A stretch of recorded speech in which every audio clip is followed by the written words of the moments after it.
I think that most of us are surrounded by women our whole lives, whether it's our mothers or our grandmothers or aunts. And it is those women, and also the women who touch people's lives, perhaps teachers, but all of the ways that women are around us when we're growing up makes it very clear to me that the role that women play in our American society is key. I went to a big public high school in the suburbs of Chicago, and I was in a calculus class my senior year, and I was one of 4 girls in the class, and we 4 girls sat in the last 2 rows, in the last 2 seats in the last 2 rows. I got back my first test, and it had a 96 on it, and I turned it over and looked at it, and there were no markings. So, dutiful girl that I was, I walked up to the teacher and said to him, "Could you please tell me where I lost the 4 points?" And he said, he looked at the paper, and he said, "Nobody gets 100 in calculus." I, as a girl, heard him say, "Nothing that you do will be good enough." And that's a very powerful memory I have of high school.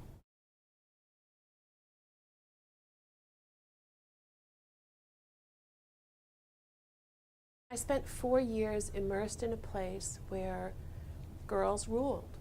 Girls turning into young women ruled. And I think a feminist is someone who believes in women and someone who believes in the equality of women.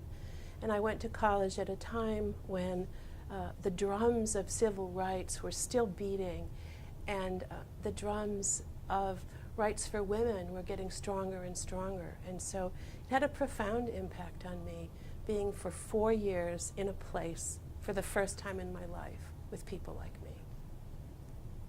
I've pretty much taught girls my whole career, and I hope what girls do is to answer questions like this. If somebody says, "You throw like a girl," the answer is, "Thank you, I am a girl." If someone says, "Just like a woman," you say, "Thank you, I am a woman." And for young women to go off to college and off to their lives confident in their abilities, not arrogant, but confident in their abilities, despite everything in our culture that tells us, that gives messages to girls that they aren't good enough. And I've often said that once there are 51 women in the United States Senate, because women represent about 51% of our country's population, then we won't be having this discussion about feminism and why girls should say, "Thank you, I am a girl."